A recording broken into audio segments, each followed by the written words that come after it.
It's Thursday, December 2. This is the news on PBCJ. I'm Gabrielle Thompson. Prime Minister Andrew Holness says the government remains committed to providing affordable housing solutions to the country. He was speaking Wednesday at the National Housing Trust's handover of the newly constructed Twickenham Glades housing scheme in St. Catherine. We get more from Carol Francis. Housing remains a major concern for ordinary Jamaicans. An estimated 20% of the island's population are classified as squatters and often occupy lands that are environmentally fragile and unsuitable for habitation.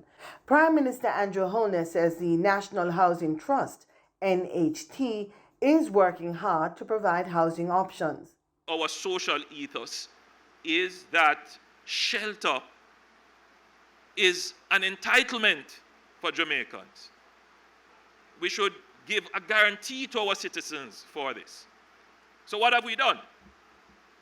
Well, the first thing we have said to the NHT, build house. Use your resources that have been piling up year on year on year.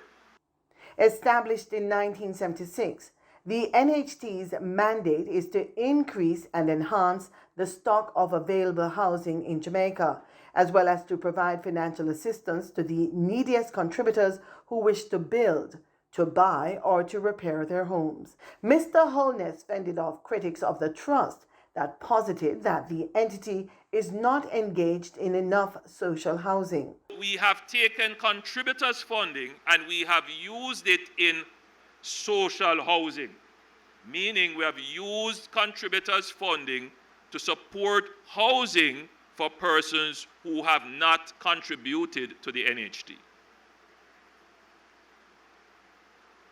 As far as I'm concerned, there's nothing wrong with that, if it does not deprive contributors of the opportunity for housing, because then that wouldn't be fair. For the news on PBCJ, I'm Carol Francis. Health and Wellness Minister Dr. Christopher Tufton says the ministry is working to expand the number of COVID-19 testing sites on the island. Speaking in Parliament on Tuesday, Dr. Tufton says his team is working with private entities to have 18 testing sites available soon. There is a simple process that is involved. The public health lab sends a panel of samples. They know the results of those tests for those samples. Those entities will take that panel and do the test, so they get 15 samples, for example, and they'll return the results, depending, including a margin of error, if they meet up to 80% accuracy in determining positive or negative, then they are certified or validated to become a testing site. Meanwhile, the health minister addressed public criticisms regarding the recent travel ban on South African countries. I want to remind the country, this Parliament, Madam Speaker, that a travel ban on the UK when the Alpha variant was announced was implemented, a travel ban on India when the Delta variant was announced, and a travel ban on South American countries when the Brazilian Mu and Lambda variants were detected.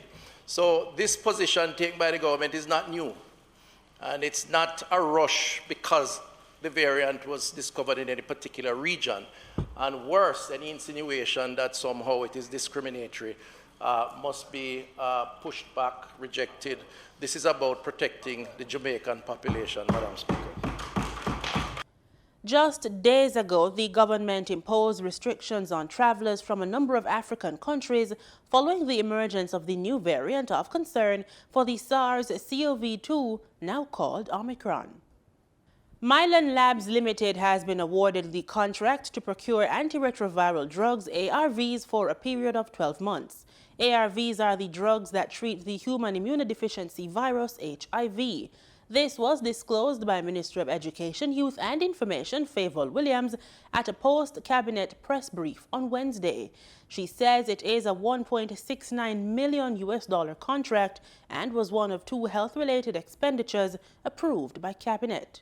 Cabinet gave approval for the award of a contract for the procurement of antiretroviral drugs for a period of 12 months in the amount of US $1,696,637.50 or Jamaican $234,135,975, excluding GCT, to Mylan Labs Limited.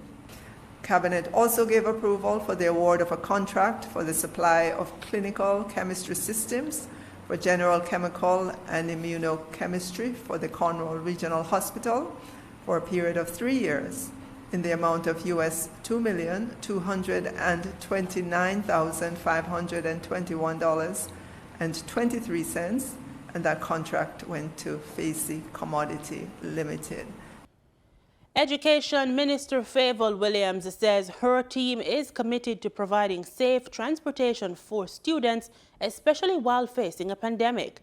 She told Parliament this week that the ministry has organized transportation for 7,500 rural students. This service will be reactivated to support targeted students of schools that will be open face-to-face. The ministry will also continue to strengthen its partnership with JUTC to accommodate students in Kingston and St. Andrew, St. Catherine, and targeted corridors in St. Thomas and Clarendon. Minister Williams says a student passenger railway service is being organized to accommodate students in Old Harbour, Linstead, and Spanish Town. Under the guidance of the Ministry of Transport and Mining, the student passenger rail service will provide transportation service to at least 400 students on a daily basis. The service will observe established infection prevention and control protocols and is expected to have ongoing monitoring and assessment. Motorists will find some good news at the pumps as both gas and diesel prices have been slashed this week. We get these and other market insights and updates in this quick business report.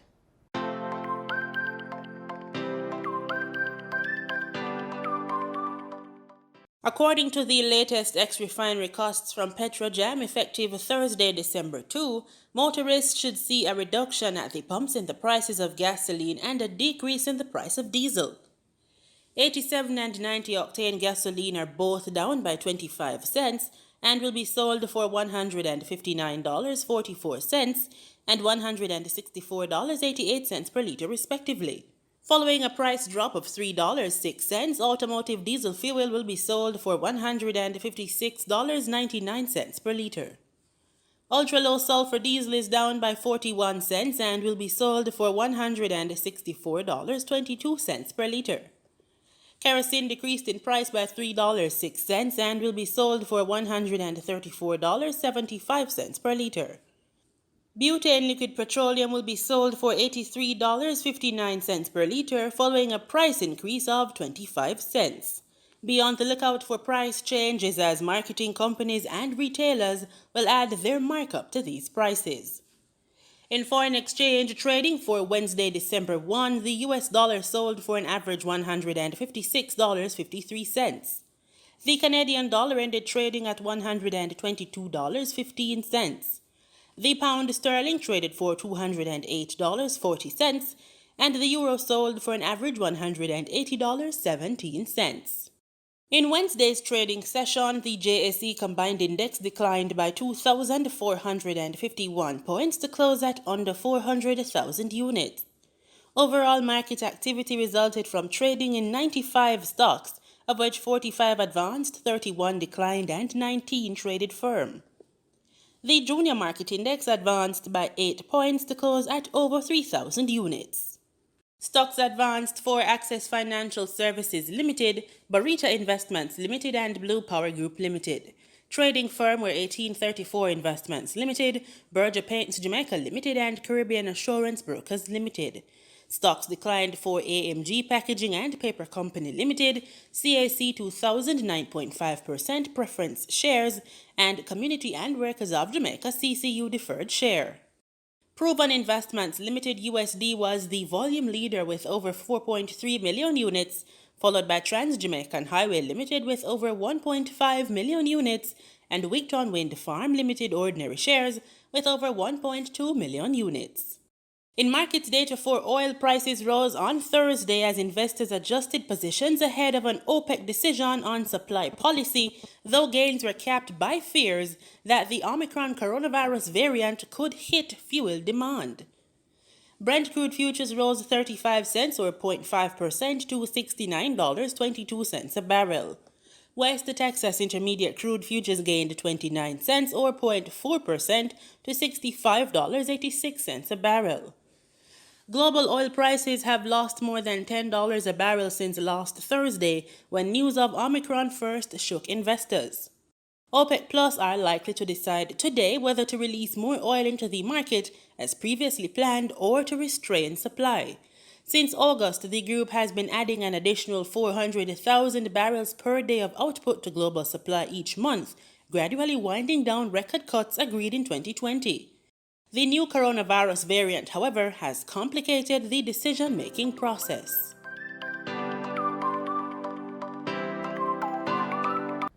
Whether you are a naturopath, a backyard farmer, or you're looking for cleaner food alternatives, today's episode of Culinary Trails is for you. We visit the Source Farm Ecovillage to look at organic farming and foods.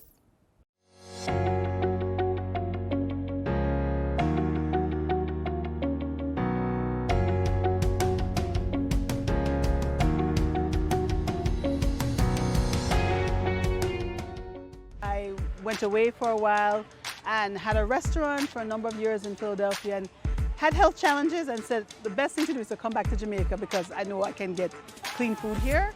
And I realized I had to also go and grow my own food. And so in growing our food, we had to get other people involved because I couldn't grow everything I wanted. And so we collectively came together and started to grow more clean food and then decided to have the farmers market in Kingston. So the market itself is 6 years old, but this is our first year at Hope Gardens. In this beautiful setting, we get a chance to be in this historic park and bring clean food and talk about the environment and just be able to demonstrate all the wonderful appropriate technology and all the good healthy living lifestyle choices that you can make. Everything that we're putting in our body is really plant medicine, right? So we kind of get a carrot or a beet or something and we're just maybe looking at it for the color, but it actually is a plant that is grown and there's something in that plant that is nutritional that's supposed to help boost our immune system or help our body. There's something in the soil, it picks up and creates this fruit and then we're consuming it.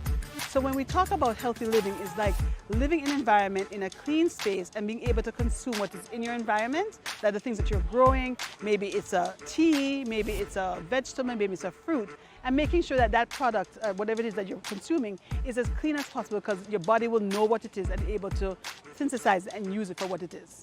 So the work that we do here is to encourage more people to grow more clean food, no pesticides, no GMO, the way how nature intended it, and it's going to make sure that when we consume it, it's going to really help balance out or give us the nutrients that we need. So it's all about plant medicine right now. The papaya wine is a very amazing product.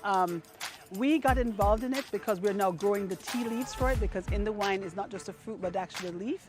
And if anybody remembers when we had the chickpea, that a lot of people were using the papaya leaf as a natural remedy against that. So we became involved with that. We started working on growing the leaves for a tea, but also realizing we could turn it into a wine. So working with a group of people to produce that product. So it is a wine, but it's also a tonic wine as well. We're using the papaya leaf and the papaya fruit to make the papaya wine because it also raises the T cell count and there's lots of research that's done on it. So it's not just a wine, which is a beautiful wine, but it's also a tonic as well. So we're really encouraging, and it's also grown in Jamaica and totally manufactured and grown made in Jamaica, which we're really excited about because a lot of time we're importing these things, but we have the capacity and ability to make these also really amazing products. And so we're just really encouraging our farmers to, take the next step because we can grow the product, but we want to be able to create value-added products so that we too can be in supermarkets and also for export as well. We just are very excited about more people moving towards a cleaner lifestyle and understanding that food is a medicine. And our work here is really to make farming sexy again. So we want to encourage more people, young people, to go into farming because people, we don't want to go into farming and that kind of stuff. But we have to eat every day and we are very in tune that Jamaica needs to produce more. We're importing too many products that we don't know where they're coming from, how they're grown.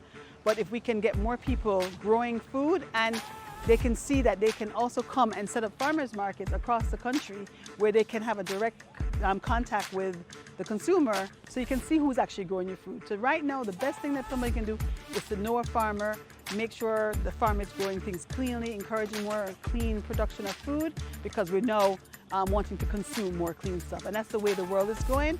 It's the fastest growing sector, organic and regenerative farming. So we want more people to know about it and to go into it. And also to start to partner with all the chefs that's producing the food, that they should not only just be getting a product from wherever, but they should be concerned that when they're creating these wonderful dishes, that it is healthy and clean and it's going to build people's immune system and work with the environment as well.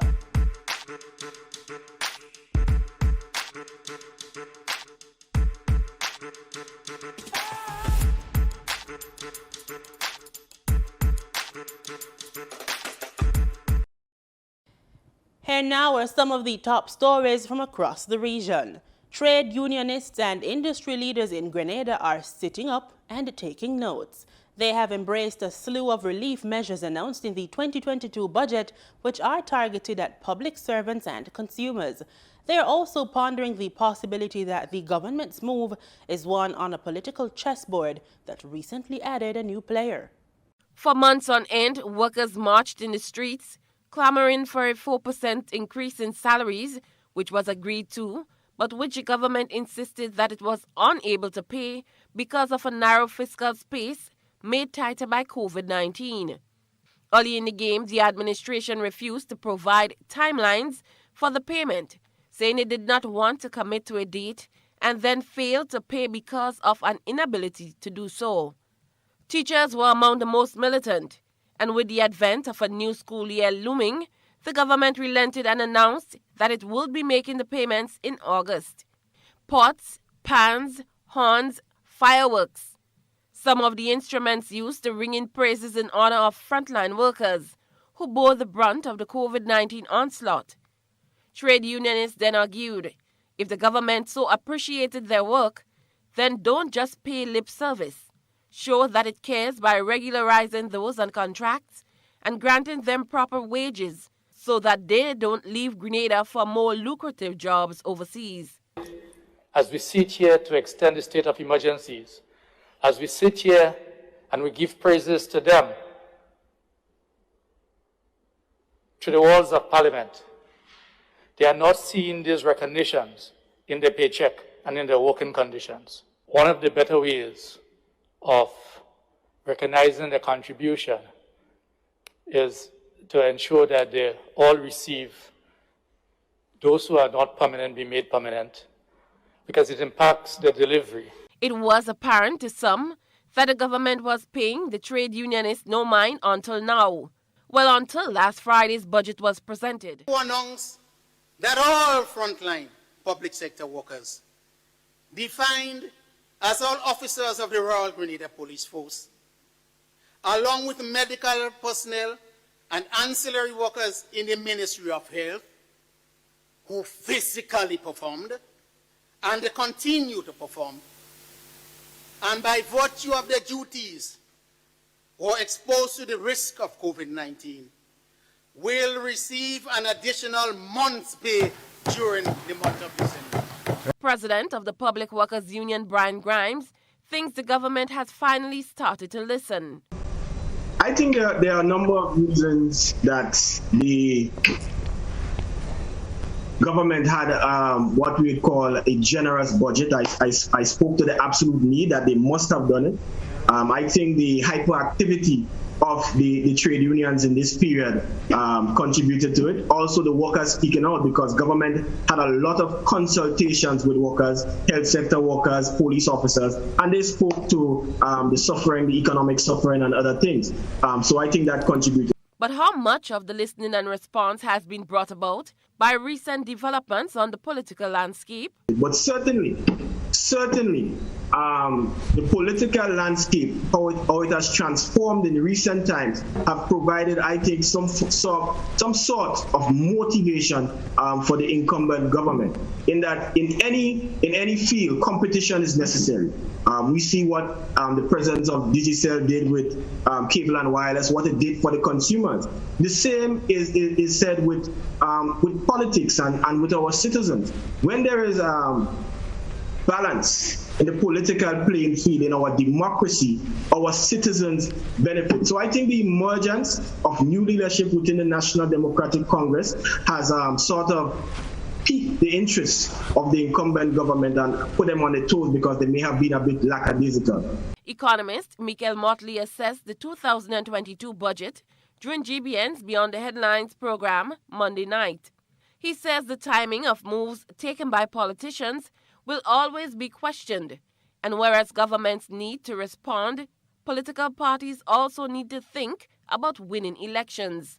So the challenge is always going to be striking the balance between a level of fairness as well as being able to manage and govern in such a way, but at the same time, a politician really needs to get re-elected. So that is always going to be a part of the equation. Cherry and Blackman Stephen, GBN News.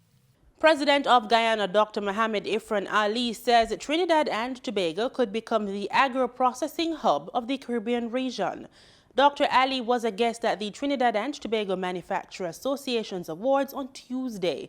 Tarianne Brown-Campbell tells us more in this report. Featured speaker at the Trinidad and Tobago Manufacturers Association's awards ceremony, President of the Republic of Guyana, Dr. Mohamed Irfan Ali, says this country needs to partner with Guyana. In making his case, Dr. Ali said the region is spending too much money on importing food. Trinidad and Tobago has the capacity to become a major processing, packaging, and manufacturing hub for food. Food that is an hour, hour and a half, 2 hours away from your facility. Dr. Ali notes this country's better developed port facilities, location advantages, and lower cost energy make it an ideal location for the project. He also points to other opportunities and says this country is already accessing them in Guyana. In Trinidad and Tobago, we have a number of investors who have already committed themselves to new hotels here in Guyana, for example. By the end of this year, into the first quarter of next year, we are hoping and we're pretty confident that at least 6 new hotels will be under construction. Dr. Ali also urges regional manufacturing associations to get together to ensure the quickest achievement of the CARICOM single market economy. Permanent Secretary in the Ministry of Trade and Industry, Aileen Allen Ovid, says this country is committed to strengthening regional trade. The CARICOM region continues to be a significant export destination for our products, valued at approximately $8 billion per year over the past 5 years. And this certainly underscores the importance of building stronger bilateral relationships with countries such as Guyana and helping to drive the implementation of the Caribbean single market and economy, which continues to be a top priority for Trinidad and Tobago. Tarianne Brown-Campbell, TTT News. In pursuit of transforming Trinidad and Tobago into a digital nation, the government says it plans to use big data analytics to make better decisions and inform the public of their development plans. Speaking at Day 2 of the United Nations Big Data Forum, Finance Minister Com Imbert said the process is key to improving the delivery of services within the public sector. Kimberly D'Souza has the details in this report. Big data has enormous potential within the public service. According to Minister of Finance Com Imbert, information that is readily available in real time enables government agencies and departments to make more informed decisions, improve their services, and take appropriate action quickly. For example, Predictive modeling can be used in the health sector to generate updated coronavirus spread maps so the public can see which regions are expected to have a high rise in COVID-19 cases. These models can be quite diverse, from exploring people's reactions to the virus on social media to generating data-driven models to evaluate COVID-19 interventions, tracking bed capacity at hospitals, and working on virus genome sequencing to evaluate what we know about the virus. Minister Imbert said big data can also be used to predict revenue for the national budget, as it is the foundation for estimating oil and gas prices and production. Rapid digitalization of payments in the public sector, particularly in the Inland Revenue Division, will allow for greater data transparency with revenue collection.